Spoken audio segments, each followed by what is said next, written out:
Hello everybody, I'm Damien LeRoy. We're at beautiful Jupiter, Florida, and I wanted to go over and give you the ultimate light wind tricks and tips, things I've learned in my career of 20 years. I want to give you all those little advantages to make your life, whether you're on a foil, whether you're on a twin tip, whatever it may be in light winds. Today we got anywhere from 5 to 11 miles per hour. So it's really light. These are the light wind conditions that make your performance actually as a kiteboarder can bring it to an incredible level. So my goal here is to kind of give you some of those tricks and tips. So let's start with equipment for light winds. So one big important factor right off the bat you can do is you can have a bigger bar. A bigger bar is going to make that kite turn faster. You're going to have more leverage on the kite, and in my opinion, you're going to make a big kite turn faster, which in lighter winds is definitely a helpful thing. Here's a super secret tip that a lot of people never know about: line extensions. Highly recommend this. The lighter the winds, the longer the lines. One, if you're a beginner, it gives you the ability to have a longer power stroke with your kite. So your kite will have a longer time to go down, generate pull for you to be able to get up. You have a longer reaction time to turn that kite again. The shorter the lines, everything becomes quicker and your window becomes smaller. So I highly recommend line extensions if you're riding in really light conditions. And you can run all the way up to 30-meter lines. So on average, I would say most companies are between 20 and 24-meter lines. I highly recommend going, 5-meter extensions, 3-meter extensions. Try it, see what you think, but I promise you, you're going to gain more control, a lot easier. Things don't react as fast, so it's a lot nicer for lighter winds. So line extensions. Bar is a choice for sure. I think a bigger bar for the bigger kites definitely helps. Let's go into boards. So I'm going to show you two boards, and these are just a general consensus, just so you guys can kind of get a good grasp on things. We have a 135 Excalibur right here. We have a 150 Stylus. Now, boards go all the way up to 160. Here's the most important thing in light winds: surface area. If I have more surface area, I'm going to stay upwind easier. I can actually probably even fly a smaller kite. So the bigger the board, the easier it is to learn. Now, we all have heard that and we all know that, but I highly recommend it. You can actually get away from bigger kites. You can go to smaller kites, be more efficient with a bigger board. So get yourself a big board. If you had two combos, here's a perfect setup: high wind board, light wind board, perfect setup, game on. Now the next step, which is the trend, is obviously a foil board. Right here we have a double agent with a high-rise varial. Foiling is obviously changing the evolution of everything. Why? Because it's so efficient. You ride on an airplane wing. It's literally as good as it gets. I would say that takes time to learn in, but you can literally ride in the same conditions as a twin tip, but you're going to be more powered on a foil because there's no drag, so your apparent wind and everything becomes faster. Let's talk about the next important thing. So we're going to head over to the kites over here. So something that's really important that we maybe misrepresent in the industry, but something that I just want to point out to everybody that I think is super crucial for light winds and just flying your kite in general. So a lot of companies will have multiple knots. So your kite only performs at a certain, we'll call it position, whether it flies forward or back. It'll backsaw or go forward or back. So when we talk about these knots, the most important thing about these knots, they're trimming of your bar, trimming of your kite.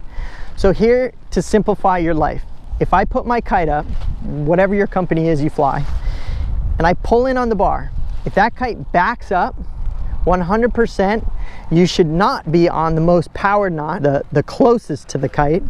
You want to make sure, if your kite is backstalling when I pull my bar in, you might want to go depowered. Even in the lightest winds, you want to run the most depowered setting on your kite if your kite is backing up or backstalling. Because what happens is, if I go and give it more power and I pull in, that kite just backs up. So in the lighter of winds, it's actually even harder to fly your kite. So know that these are trimming on all kites, trimming. So just a good tip for people in light winds. It's very important. This always gets misrelayed to the customer. So the longer the arms, seat harness, for sure you can trim the kite to give yourself a further throw. Now, if I'm really short, I have a really short arm throw, you might want to go more depowered. It'll actually make you control the kite better without it backstalling. So hopefully that helps you guys. It's a very special tip. Highly recommend it. Now we're looking at 2 kites right here. So we have the Contra. This is a Cabrina Contra 15 meter, and this is a Drifter 12. The reason I have these 2 kites is for light winds, these are absolutely insane. And what I mean by that is the Contra has power. In light winds, you just want to get going. You want pull. You want a kite that grabs you and takes you. Super easy to fly. The Drifter is one of the most lightest flying kites in the industry, as well as performs amazing on a foil. The most important tip I think that you can learn to better your light wind ability is let's fly these kites in sub 10 mile an hour winds. And the reason why is what I want to teach you is how to down loop your kite in conditions that are light. Because what happens is when you go to ride, you dive your kite, the kite backs up, and you're swimming in.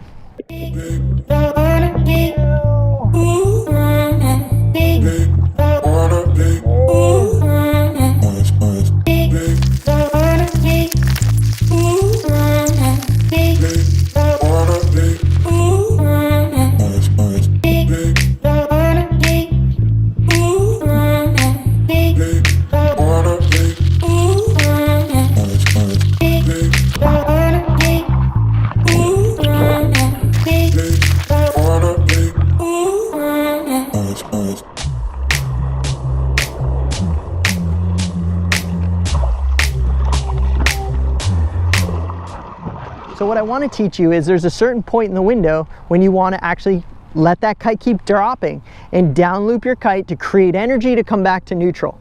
And what I'm going to teach you here, hopefully this will help you a lot. So let's get to it. So here we are. I'm going to attach my lines to this Drifter, and I'm going to show you the flying the kite in light winds that you can work on to better your progression in light winds. Now, here I am today. Here's my kite right here, my lines. I'm putting my line on, and I fly on the most depowered knot in the lightest winds. For me, I'm not a huge throw. I like to be really nice and close to the bar. To me, this is the most performance and gives you the best ability. If I had longer arms, I may move myself all the way to more power. But all I would say is more power doesn't necessarily mean more power in the wind. If your kite is backstalling, 100% go more depowered. Very important. So today and every day, I rig the most depowered. All right. Most important thing is have fun. It's super hot. We're in Florida. Holy crap, it's hot out. I have a shirt on, so I actually don't lose all my skin on my body. But I'm excited to share these little tips and tricks that I have with you guys because, well, I've swam in about 100 million times in light winds. You know why? Because I tried and I learned the hard way. And all I can say is no matter how good you listen to all this stuff, you will still swim in, no matter what. So it's coming. So make sure to know how to self-rescue. All right, let's do this. When I go to launch the kite, most important thing here is I rock it from one side to another, rock it from one side to another, get it to move one direction. Once it starts to move in the water, I'm going to pull on the opposite direction, and if it doesn't go, I'm going to do it again. I'm going to rock it, it's going to roll, and I slowly sheet the bar out, and I let her creep up, and I sheet that bar out. So here we are flying the kite, and it is very light. You can see the lines are almost untensioned, super light out right now. But what I want to show you is, this is for sure probably maybe 7 miles an hour. But what I want to show you is this. So this is what everybody does in light winds. They put their board on their feet, and let's do the whole process. Boards on their feet, right here. They dive their kite to get going, and I almost got up, and I didn't. So I'm gonna dive my kite again, and I don't have much power, but I'm just gonna do this. And now I'm swimming. This is what 99% of the people do in light winds. Okay, let's go to 99.5%. So how do we fix this, and how do we learn how to get better here? So here's the trick. If I dive my kite and it doesn't give me enough power, the most important thing you can do right now is, with that kite, is to, if I don't have enough and it's at the edge of the window, I want to grab the bottom line, spin it around, it generates speed and comes back up if I let the bar out. So you want to come down on a light wind day, and I want to work on, if my kite's over here and it's lost all power, so it's at the edge of the window, I don't have any more power, I want to grab the bottom line, generate speed, goes through the power and comes back up. Now, the reason why we're working on this is because in the water, if I'm on my twin tip and I do the dive and it doesn't quite give me enough and the kite starts to fall, I don't want to move it backwards and pull in. I actually want to sheet the bar out and let it fly. So if I dive and I try to go and it doesn't happen, I'm gonna save the kite by looping it in the light winds because it generates power. So what I want you to do is come out on a light wind day and I want you to loop this kite.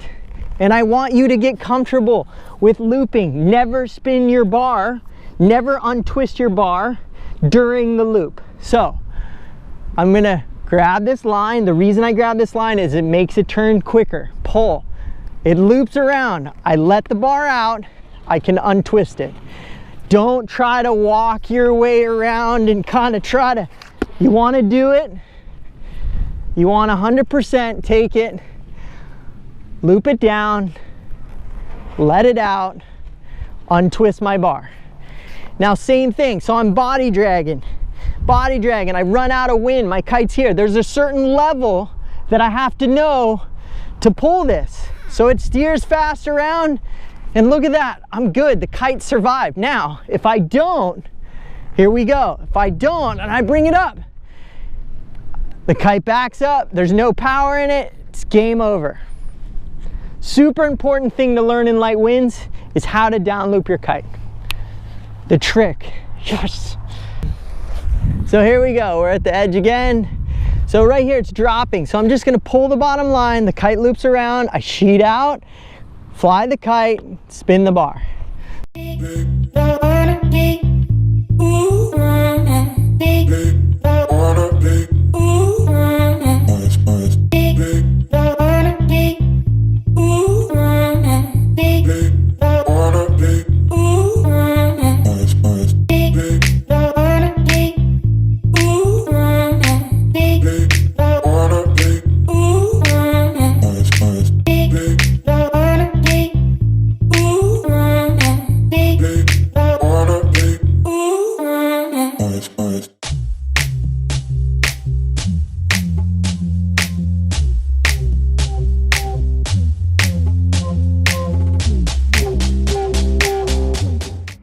Now there is one option you can do when your kite is backing up. Make sure to sheet the bar out, and that'll catch the kite and surge forward and make it from falling in the water or falling on the land. And I pull in and the kite starts to back up, but I push out and I save it.